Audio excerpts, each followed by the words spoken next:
Enshittification is a crude but incisive term that captures a phenomenon many users of digital platforms feel instinctively but struggle to articulate. It is similar to Sturgeon's law, which states that 90% of what is made by man in popular culture and content is crap. Coined by writer Cory Doctorow, the term refers to a slow and inevitable decline of once useful online services into exploitative, frustrating, joyless systems, designed more to extract profit than to provide it. And we would say it can apply to content creators of any sort as well. At its core, enshittification is what happens when platforms abandon listeners, watchers, users, etc. in favor of profit, and convenience gives way to manipulation. The cycle begins innocently enough. A new platform emerges, optimized to attract users by being generally helpful, clean, or fun. It encourages growth through free access, openness, and simplicity. But as the user base expands, the platform begins shifting its loyalties, not to the users, but to the advertisers, vendors, or shareholders. Gradually, user experience is compromised. Search results favor paid placements, algorithms suppress organic reach, privacy is sacrificed for data mining, and once optimal features become paywalled. Eventually, the platform becomes a shell of its former self, bloated with ads, throttled by algorithms, and driven by metrics rather than meaning. So at the early stage, it's focused on value and user experience. Its middle stage prioritizes vendors, advertisers, and larger users. And in its late stage, and does this sound familiar, it treats both users and sellers as resources to be mined. This process is not accidental. It is a structural tendency of platforms that prioritize greedy quarterly economic growth, the cancerous kind, and monetization above all else. In this sense, enshittification is not just a technical or aesthetic decline, it is a moral one. The space that once empowered users becomes one that exploits them. So how do we move away from enshittification? First, by reclaiming digital agency. This means resisting passive consumption and questioning default choices.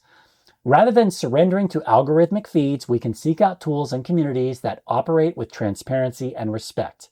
This might involve open source platforms or tools that respect users' privacy and autonomy. Second, we can support ethical alternatives, even if they lack the polish or scale of mainstream giants.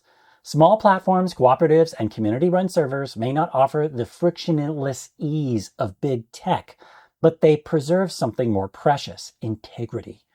Third, we must change how we measure value. If success is measured only by late-stage, post-truth, thatch reg rump style profits, platforms will always descend into enshittification.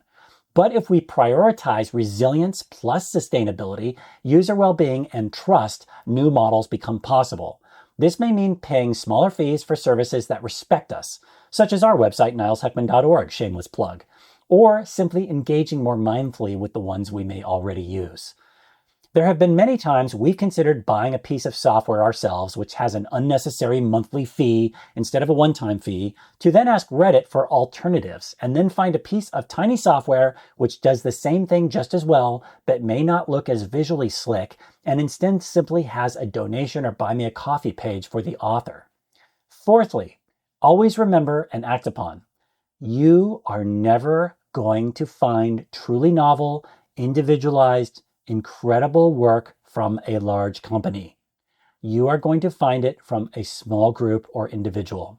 For example, Oprah Chopra, meaning Oprah Winfrey and Deepak Chopra, both whom didn't always used to be, but have become big money new age guru figures who have become massive LLCs with huge teams, including marketing teams behind them, compared to someone like Pierre Grimes, who did have a nonprofit, what's called 501c3 in the United States, named the Noetic Society, but whose philosophical work, which is superior, yet you are never going to hear about them unless someone you respect recommended them your way.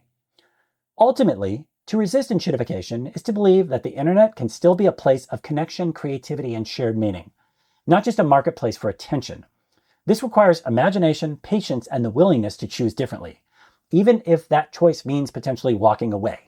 Perhaps another reason to give large, software, gig, media, platforms, e-commerce, streaming services, search engines, apps, app stores, online publishing, corporate journalism, less of your time, and bias towards their smaller, truer, realer alternatives.